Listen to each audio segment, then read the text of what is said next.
हमारा देश भारत दुनिया की सबसे बड़ी आबादी, दुनिया की 5वीं सबसे बड़ी अर्थव्यवस्था और दुनिया की तीसरी सबसे बड़ी अर्थव्यवस्था बनने का दम भर रहा है। इतनी बड़ी आबादी होने के कारण ऐसा लगता है कि भारत में भूखमरी की समस्या नहीं है, लेकिन ऐसी बात नहीं है जनाब। बड़ी आबादी की आड़ में बहुत सी चीज़ें छुप जाती हैं या फिर यूं कहें छुपा ली जाती है।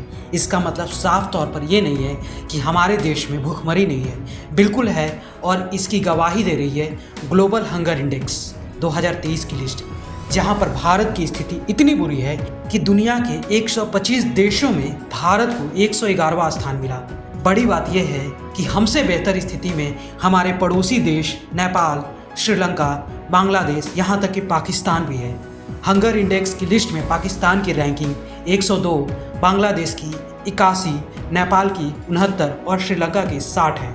ऐसा नहीं है कि अचानक भारत की रैंकिंग गिर गई। क्रमवार पिछले कई सालों से लगातार यही स्थिति भारत की रही है। ग्लोबल हंगर इंडेक्स में 28.7 स्कोर के साथ भारत में भूखमरी की स्थिति को गंभीर बताया गया है। इससे पहले 2022 में 121 देशों की लिस्ट में भारत 107 नंबर पर था।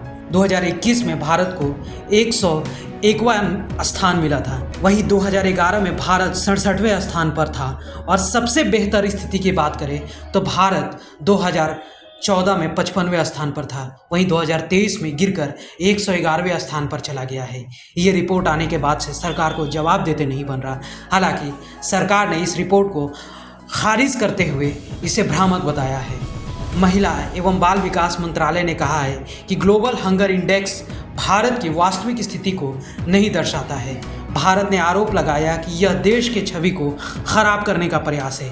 केंद्र के मुताबिक इस इंडेक्स में 4 में से 3 इंडिकेटर बच्चों के स्वास्थ्य से जुड़े हैं और पूरी आबादी का प्रतिनिधित्व नहीं करते हैं। वहीं चौथा और सबसे महत्वपूर्ण इंडिकेटर ओपिनियन पोल पर आधारित है। 2023 की रिपोर्ट में कहा गया है कि भारत में बच्चों की कमजोरी की दर 18.7% दुनिया में सबसे ज़्यादा है। यह अति कुपोषण को दर्शाती है। वहीं भारत में अल्प पोषण की दर 16.6% और 5 वर्ष से कम उम्र के बच्चों की मृत्यु दर 3.1% है। इसी रिपोर्ट में यह भी कहा गया है कि 15 से 24 वर्ष उम्र की महिलाओं में एनीमिया 58.1% है।